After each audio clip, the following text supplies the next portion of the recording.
Salam dostlar. Bugün dünyada 180'dən çox milli valyuta var. Amma onlardan yalnız biri bütün valyutaların kralı hesab olunur. Bəli, bu Amerika dollarıdır. Hansı ki beynəlxalq ticarətin 80%-dən çoxu dollarla aparılır və valyuta ehtiyatlarının yarıdan çoxu dollarda saxlanılır. Bu bütün dünyada belədir. Buradan belə bir nəticə çıxır ki, Amerika Birləşmiş Ştatları istəsə bir ölkənin iqtisadiyyatını bir düyməyə basaraq kilitləyə bilər. Bəs necə oldu ki, Amerikan dolları bu qədər gücləndi, bu qədər dünyanı öz əlinin altında saxlaya bildi? Gəlin dolların gizli imperiyasının tarixinə bərabər baxaq. Mövzuya başlamamışdan əvvəl nə edirik? Həmişə olduğu kimi kanala abunə olub və videonu like edirik ki, bu məlumatlardan çoxlarının xəbərdar olsun. Deməli dostlar, 1776-cı ildə Amerika yenidən qurulanda, yəni bir ölkə kimi qurulan zamanda hər ştatın özünün pul vahidi var idi. Həmçinin də orada Avropa pulları da üstünlük təşkil edirdi. 1792-ci ildə isə onlar dolları rəsmi valyuta kimi qəbul etməyə başladılar. Yəni ki dostlar, hər bir valyutanın arxasında metal ehtiyatı dayanırdı ki, bu da insanlara dollara qarşı inam yaradırdı.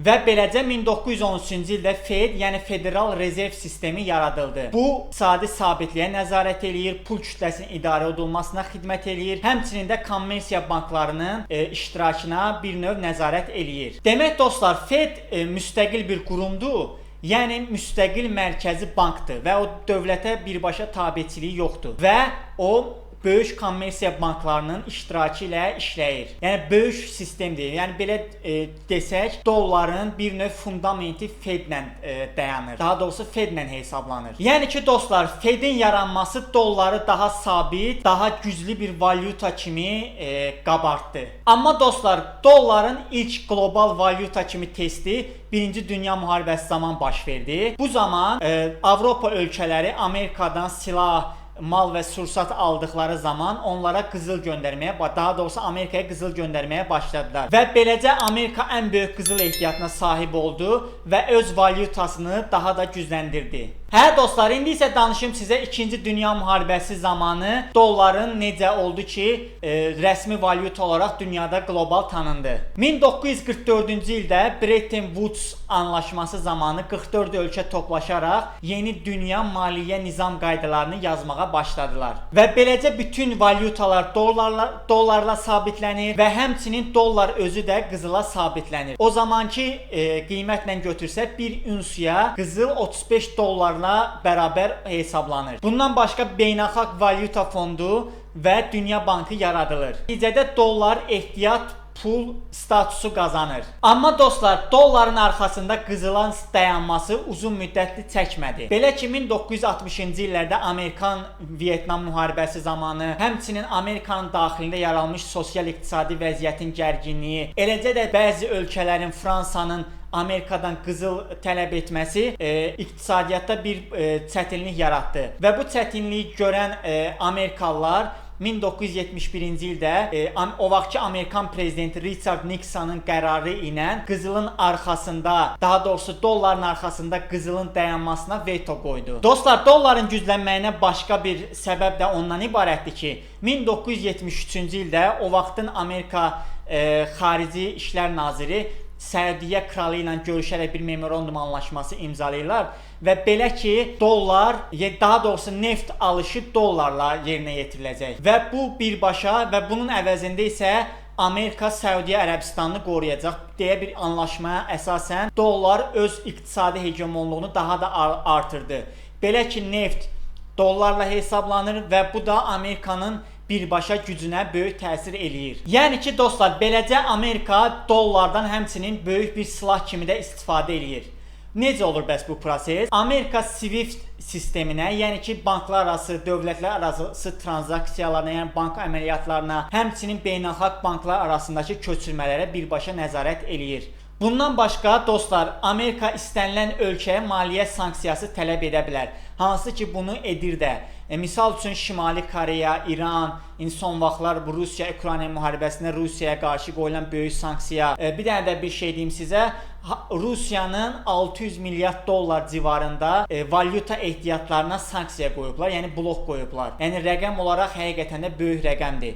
nə bu, yəni hansı ki bu o qədər məbləğə Rusiya birbaşa toxuna bilmir hal-hazırda. Digər bir Amerikan gücü ondan ibarət olur ki, dollar vasitəsilə Amerikanın xəzinə kağızları ən güclü investisiya kimi dünyada qəbul olunur. Həmçinin də dünya borc bazarının 60%-dən çoxu da dollarlandır. Yəni təsəvvür edirsiniz, dünyada bu boyda hegemonluq tək bir valyutanın əlində cəmləşib. Bəs dostlar, dolların rəqibləri və riskləri nələrdir? Məsələn, biri avro. Avropa Birliyi daxilində geniş istifadə olunsa da qlobal maliyyə bazarlarında o dərəcədə istifadə olunmur. Digər bir rəqib Çin yuanını göstərə bilərik, amma burada bəzi ən böyük problem ondan ibarətdir ki, düzdür, Çinin iqtisadiyyatı böyüyür, ildən ilə, gündən günə daha da genişlənir, amma əsas səbəb ondan ibarətdir ki, orada kapital bazarına nəzarət, yəni dövlətin güclü nəzarəti bəzi yerlərdə azad iqtisadiyyatın böyüməyinə şərait yaratmır deyə onun puluna inam o qədər də azalır. Dostlar, bəzi maliyyə mütəxəssisləri kriptovalyutaların gələcəkdə dollara əvəz edəcəyini düşünür. Daha doğrusu kriptovalyutanın kralı olan Bitcoin-i, amma orada da bir məsələ var ki, orada qiymət dəyişkənliyi çox böyükdür və həcm olaraq, say olaraq limitlidir deyə. Məsələn, dolları istənilən anda çap etmək mümkündür, amma kriptoda, daha doğrusu Bitcoin-i bir bəlli sayı var ki, ondan nə bir dənə artıq, nə bir dənə əskik çap etmək mümkün deyil. Amma təbii ki, gələcək potensialı böyükdür. Yəni belə olaraq qiymətləndirilir. Hə dostlar, bir də var BRICS ölkələrinin valyutası. BRICS nədir? 5 dənə böyük ölkənin, hansı ki onlar da öz hegemonluğu olan ölkələrdir. Bura daxildir Braziliya, Cənubi Afrika, Hindistan, Çin və Rusiya. Düzdür, onun daxilinə bəzi ölkələr də indi son olaraq daxil olublar, amma əsas bu beşlik nəzərdə tutulur. Hansı ki, bunlar özləri də böyük bir hegemon dövlətlərdir, amma hardasa 15 ilə yaxındır ki, yaranıb və hələ də onlar həmişə görüşüblər, yeyirlər, içib dağılışırlar, amma hələ də bir dənə ortaq valyuta yarada bilməyiblər.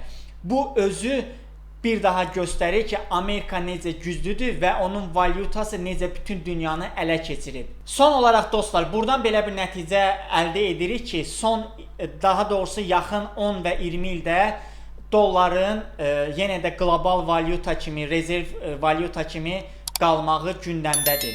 Yəni daha doğrusu ehtimalı böyükdür. Təbii ki, geosiyasi, makroekonomik vəziyyətlər hər an dəyişə bilər. Bunu heç kim öncədən bilə bilməz. Amma dünyanın hal-hazırdakı gedişatı dolların necə də güclü valyuta olduğunu bir daha göstərir. Bəs səncə növbəti qlobal valyuta hansı olacaq? Rəydə yaz və kanala abunə ol. Növbəti videoda görüşənədək.